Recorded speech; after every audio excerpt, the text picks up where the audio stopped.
नमस्कार, कशा आहात सगळेजण? सगळ्यांना श्री स्वामी समर्थ. सर्व माझ्या गोड ताईंचं, मैत्रिणीचं अगदी मनापासून स्वागत आहे. सकाळची वेळ आहे आणि स्वयंपाकाला सुरुवात झालेली आहे. जसं तुम्ही अगोदरचा व्हिडिओ बघितला, अगोदरचा व्हिडिओ इथं स्टॉप झालेला आहे आणि हा व्हिडिओ इथूनच कंटिन्यू केलेला आहे. तर आज शेवग्याच्या शेंगा टाकून मी सांबर बनवलेला आहे. वरून कोथिंबीर मसाला टाकलेला आहे. तर मस्त असं सांबर बनलेलं आहे. तिकडच्या बर्नरवरती मी भात बनवत ठेवला आणि आजचा वार आहे रविवार. तर आज पोहे बनत आहेत. तर पोहे मी इकडे भिजवून घेतलेले आहेत. लोखंडी कढई घेतलेली आहे. कढई छान गरम झाल्यानंतर यामध्ये 2 चमचे तेल घेतलं. तेल छान तापल्यानंतर मोहरी जिरं टाकलेलं आहे. ते छान तडतडल्यानंतर मूठभर शेंगदाणे टाकलेले आहेत किंवा शेंगदाण्याचं वाटण असलं ते पण मी पोह्यामध्ये किंवा टाकत असते, पण आज मी साबूत शेंगदाणे टाकलेले आहेत. शेंगदाणे छान तळल्यानंतर यामध्ये मी कांदा टाकलेला आहे खूप सारा, हिरवी मिरची, कोथिंबीर, कढीपत्ता हे सगळंच मी एकत्रच इकडं बारीक चिरून घेतलेलं आहे. तर हे सगळं मी फोडणीमध्ये टाकलं आणि छान परतून घेतलं आणि इकडे जे पोहे भिजवून ठेवलेले आहेत त्यामध्ये चवीपुरतं मीठ टाकून छान मिक्स करूया. आणि इकडे एक मोठा टमॅटो मी चिरून घेतलेला होता, त्यामधलं फक्त अर्धा टमॅटो टाकलेला आहे, म्हणजे या टमॅटोच्या फोडी आणि जे बाकीचं आहे ते ठेवलेलं आहे, त्याची भाजी बनेल त्यामध्ये टाकण्यासाठी होईल. आणि इकडे पोह्यामध्ये मीठ टाकलेलं आहे, छान मिक्स करून घेऊ. तर इकडे फोडणी पण तयार झालेली आहे. कांदा जास्त गोल्डन ब्राऊन होऊ द्यायचा नाही. कांद्याचा हलकासा कच्चेपणा गेला की त्यामध्ये मी टाकलेली हळदी पावडर आणि थोडीशी कोथिंबीर टाकलेली आहे. म्हणजे कोथिंबीर ना खूप जास्त आणलेली आहे, त्यामुळे सगळ्यामध्ये खूप जास्त कोथिंबीर मी टाकत आहे, कारण मला ती कोथिंबीर संपवायची आहे. म्हणजे दिनेश पण घेऊन आला, हे पण घेऊन आलेले आहेत, त्यामुळे खूप जास्त झाले. जसं की मेथीची भाजी वगैरे आणतात ना तशी आणलेली आहे. तिकडं पोहे टाकले, भिजवलेली फोडणीमध्ये छान मी परतून घेतलेलं आहे, छान मिक्स केलं आणि इकडं वरून आणखीन थोडीशी कोथिंबीर टाकली आणि कमी गॅसवरती थोडा वेळ झाकून ठेवूया. मस्त असे पोहे बनून तयार झालेले आहेत.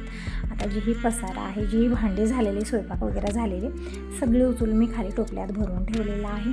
आणि हॉलमध्ये चिमण्या खूप आलेल्या होत्या, तेच बघत होते मी. चिवचिव सुरू आहे, त्यांची काय मीटिंग चालू आहे काय माहिती, केव्हापासून चिवचिव सुरू आहे तेच बघत होते. तर इकडे बघू शकता मस्त असे पोहे बनलेले, भात बनलेले आहे. किचन मी एक वेळा स्वच्छ करून घेतलं आणि इकडे चहा बनवत ठेवला. म्हणजे मी सकाळी एक वेळा चहा घेतलेला होता.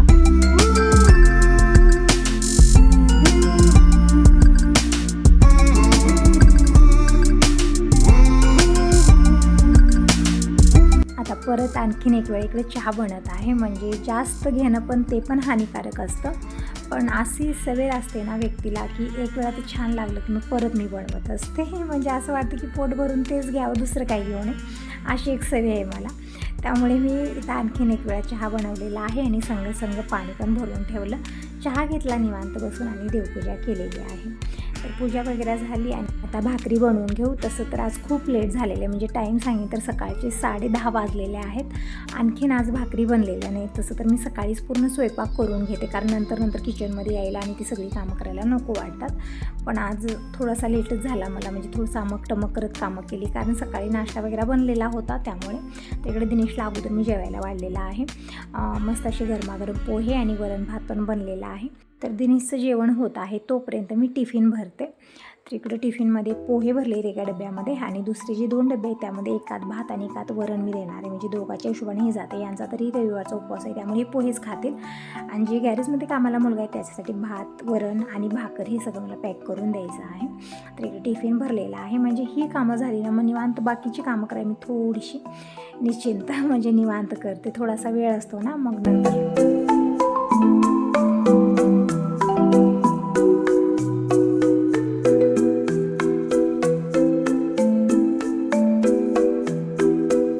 आपण आणि आपली कामं फिक्सच असतात. तर इकडे टिफिन भरलेला आहे. दिनेशचं पण जेवण झालेले, टिफिन घेऊन गेला. त्यानंतर मी भाकरी वगैरे बनवल्या आणि इकडं मी शुक्रवारी गेले होते लक्ष्मीमातेच्या मंदिरात, म्हणजे गावाकडे गेलेलो होतो आम्ही घरलक्ष्मीला नैवेद्य घेऊन. तर ते जे उरलेलं ओटीचं सामान होतं ते मी असंच कवर ठेवलेलं होतं, जसं की खारी, खोबरं, तांदूळ हे सगळं मी जास्त नेलेलं होतं आणि 2-2 मी ओटीला ठेवलं आणि बाकीचं जे आहे ना ते मी आणलेलं होतं. तर ते सगळं काढून मी ठेवलेलं आहे. तांदूळ काढून ठेवलेले आहेत. तर ही सगळी छोटी मोठी कामं अगोदर मी आवरून घेते, नाहीतर तिथं थोडंसं इथं थोडंसं सगळीकडे घरभर पसारा वाटतो, म्हणून ही कामं मला खूप इम्पॉर्टंट वाटतात. तर अगोदर ही सगळी कामं केली आणि दिनेश आत्ता येते वेळेस दूध घेऊन आलेलं आहे. तसं तर संध्याकाळीची दूध घेऊन येतात, पण काल संध्याकाळी काही भेटलेलं नाही म्हणत होते ते भैया, सगळ्यांना दूध दिलेले होते त्यामुळे दूध संपलेलं होतं तिथं. पण आता दिनेश घेऊन आलेला आहे. तर अगोदर मी दूध गरम करायला ठेवलं, म्हणजे तसं तर खूप लेट झालेलं आहे दूध येता आणि दूध खराब पण होतं जास्त वेळ बॉटलीमध्ये ठेवल्यामुळे, म्हणून अगोदर दूध गरम करायला ठेवलं. आणि इकडं भाजी वरण्याच्या शेंगा आणलेल्या होत्या, तर शेंगा पण मी निवडून ठेवल्या, म्हणजे उद्या या शेंगाची भाजी बनणार आहे. आणि सकाळी कसा गोंधळ असतो कामाचा की सगळं निवडणं मग बनवणं वेळ भरपूर जातो. थोडंसं तयारी करून ठेवली ना तर उद्याची कामं आपली सोपी होतात. तर कालचा दिवस असा गेला. हा दुसरा दिवस आहे, सकाळची वेळ आहे. सगळ्यांना गुड मॉर्निंग, श्री स्वामी समर्थ. आजचा वार आहे सोमवार, तारीख आहे 3 ऑगस्ट आणि टाईम झालेले सकाळचे 6 वाजलेले आहेत. तर इकडं मी दूध काल जे गरम करून ठेवलेलं होतं ते परत एक वेळा फ्रीजमधलं काढलं आणि गरम केलेलं आहे. आणि इकडे यांच्यासाठी चहा ठेवलेला आहे, मस्त चहा पावडर, साखर आणि अद्रक टाकले थोडंसं खिसून, म्हणजे वातावरण थंड झालेलं आहे ना, तर अद्रकचा चहा घेतला ना तर सर्दी खोकला असा काही त्रास होत नाही. तर इकडे चहा दिला यांच्यासाठी आणि इकडं कुकरला डाळ लावलेली आहे वरणासाठी. आणि इकडं जे दूध ठेवलेलं होतं ते मी गरम करून विरजू लावते, म्हणजे थोडंसं अगोदरचं आहे, थोडंसं रात्री जे आणलेलं होतं ते गरम केलेलं आहे. म्हणजे आता दूध झालेलं आहे. नाहीतर काही दिवस असं सुनू वाटत होतं ना की काय विसरलं, काय हरवलं असं वाटत होतं. म्हणजे सगळ्या वस्तू घरात परिपूर्ण असल्या ना छान वाटतं. आपण ते खाऊ किंवा न खाऊ पण सगळे डबे भरलेले असले ना छान वाटतं. आणि एखादी डबा रिकामा झाला, एखादी वस्तू घरात नाहीशी झाली, इतकं सुनू वाटतं ना खरंच बघा. म्हणजे आपण नाही खाल्लं तर चालतं पण ते डबे भरून राहावे असं मला वाटतं. तर असं कुणाला वाटतं मला नक्की सांगा की घरामध्ये सगळे डबे भरून राहावे आणि एखादाही डबा रिकामा झाला की खूप सुनं वाटतं. कधी एकदाची ती वस्तू आणायची आणि डबे भरून ठेवायचं असं वाटतं. आणि तसंच मला दुधाच्या बाबतीत झालेलं होतं. काही दिवस दूध आलेलं नाही घरी, तर त्यामुळे खूप सुनसून वाटायचं. आणि यांना जेव्हाही म्हणायची तर म्हणत होते की दूध तू बंद केलेलं, मग काय करायचे तुला दूध घेऊन. मी म्हणलं दूध घेऊन या. दूध मी नाही खाल्लं तरी चालतं पण घरामध्ये तांबे पातेले सगळे दुधाने दह्याने भरून राहावे, कारण एक सवय पण झालेली आहे मला त्यामुळे. तर इकडं दूध हे गरम झालेलं आहे तर तांब्यात काढलं आणि विरजण लावून ठेवणारे, पण दूध थोडंसं जास्तच गरम झालेलं आहे तर थोडंसं थंड होऊ देते, म्हणजे कोमट दुधामध्येच विरजू लावायचं आहे. आणि इकडं जी काल भाज्यावरच्या शेंगा मी निवडून ठेवलेल्या होत्या ते शेंगा मी 2-3 पाण्यात स्वच्छ धुवून घेतल्या. आणि इकडं थोडंसं पाणी टाकून मी या शेंगा शिजत ठेवल्यात, किंवा अगोदरच आपण फोडणी दिलं तरी पण भाजी छान होते. पण मी काय केलं, इकडं शेंगा अगोदर थोड्याशा शिजवून घेणार आहे, नंतर मग लसणाची फोडणी देणार आहे. खूप छान टेस्टी भाजी बनते. तर इकडे डाळ पण शिजलेली आहे, तर अगोदर मी एका वेगळ्या भांड्यात काढते आणि या कुकरमध्ये भात बनत ठेवते. आता हे दूध पण खिडकीत ठेवलेलं होतं, हवा लागल्यामुळे थोडंसं लवकरच थंड झालेलं आहे. पूर्णपणे पण थंड होऊ द्यायचं नाही, नाहीतरी परत मला गरम करावं लागतं. म्हणून इकडं माझं लक्ष तिकडंच होतं. तर थोडंसं विरजण टाकून मी झाकून ठेवलेलं आहे. तर संध्याकाळपर्यंत एकदम मस्त दही बनून तयार होतं. आणि इकडं घेतलेलं थोडंसं दूध, चहा बनवून घेते, म्हणजे सकाळी पण मी चहा घेतलेला नाही आहे. जसं मी तुम्हाला अगोदरच्या व्हिडिओमध्ये म्हणलं की मला खूप जास्त भूक लागत आहे, त्यामुळे मी चहा बनवत आहे. म्हणजे कालपासूनच मी चहा घ्यायला सुरुवात केली आहे. तसं तरी यांना माहिती नाही आहे, त्यांना माहिती झालं तर खूप ओरडतील. म्हणत होते अगोदरच की चहा घ्यायचं बंद केलं आहे तर आता बंदच कर, घेऊ नको. तरी पण मला आता पण चहा प्यावं असं वाटत नाही आहे, पण भूक लागत आहे म्हणून मी चहा घेतलेला आहे. तर इकडे निवांत बसून मी चहा घेतला आणि आता पटकन मी भाजी बनवते. तर इकडे हे जे शेंगा आहेत ना ते शिजलेले आहेत. तर कढई ठेवलेली आहे, कढईमध्ये 2 चमचे तेल घेतलं. तेल छान तापल्यानंतर यामध्ये जिरं, मोहरी, थोडंसं हिंग पण टाकलेलं आहे. आणि लसणाची पेस्ट मी बनवून ठेवली होती, 1 चमचा लसणाची पेस्ट टाकली, कढीपत्ता, कोथिंबीर हे सगळं घेतलेलं आहे, सगळं टाकलं, छान परतून घेतलं. हलकासा लसणाचा कलर चेंज झालेला आहे, इकडे बघू शकता. आता यामध्ये जी शिजवलेल्या शेंगा आहेत ते मी टाकलेले आहेत, किंवा आपण शेंगा न शिजवता पण ही भाजी केली ना डायरेक्ट अशी खूप छान टेस्टी बनते. पण मी या शेंगा शिजवून घेतल्या आहेत अगोदरच आणि नंतर तडका दिलेला आहे, छान परतून घेतलेला आहे. आता टाकूया काही सुके मसाले, जसं हळदी पावडर, धना पावडर, लाल मिरची पावडर टाकलेले आहे, चवीपुरतं मीठ आणि थोडासा मसाला, म्हणजे आवडीप्रमाणे मसाला टाकू शकता किंवा स्किप केलं तरी पण चालतं. पण या भाजीला कारवाची चटणी टाकायची, ही भाजी ना खूप छान बनते. पण आता यावेळेस माझ्याकडे चटणी नाही आहे, संपलेली आहे. मी आशेपर्यंतच बनवत होते पण यावेळेस पूर्ण संपली. तर आज मला कारवळ भाजायची, शेंगदाणे भाजायची, चटणी बनवायची आहे.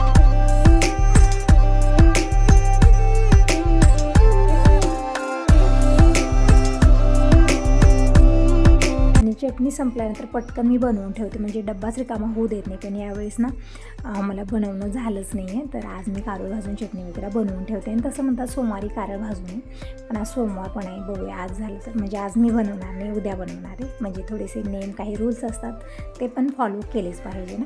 तिकडे पाणी पण भरून घेते संग म्हणजे जोपर्यंत इकडे भाजी भात हे सगळं बनत आहे तोपर्यंत पाणी भरणं होईल. तर इकडे हांड्या अगोदर मी स्वच्छ घासून घेतलेले आहेत.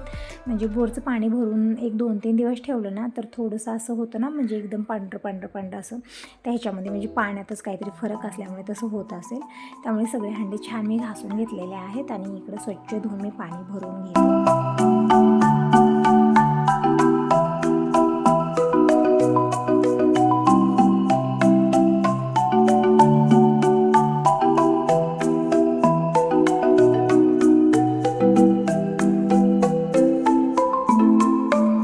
तर झालेलं आहे पाणी वगैरे भरून आणि सगळीकडे पाणी खूप झालेलं होतं. म्हणजे जसं बोर चालू केलं आणि नळ चालू केलं ना तर एकदमच पाणी प्रेशर इतकं असतं की घर भरून पाणी उडतं. ते अगोदर थोडा वेळ नंतर पाणी व्यवस्थित येतं, पण तेव्हाच ते सगळीकडे पाणी झालेलं होतं. तर किचन स्वच्छ करून घेतलेले आहे आणि दुर्डी पण रिकामी करून घेतली. जे अगोदरच्या भाकरी होत्या ते काढून ठेवलेले आहेत. आणि इकडं भात पण बनलेलाच आहे, म्हणजे कुकरला 1 शिटी झालेली आहे, आणखीन 1 शिटी यायचा वेट करूया. तोपर्यंत मी इकडच्या बर्नरवरती ठेवलेलं आहे आणि इकडे मी भाकरी बनवून घेते. पण आज एक गोंधळ झाला, म्हणजे मी निवांत सगळी कामं आवरत होते. तसं तरी 12 मी वाजवलेलेच होते सगळी कामं करता दररोज थोडीशी घाई असते, पण आज मला निवांत करूया तसं जर करण्याचं माझं मन पण नव्हतं आज.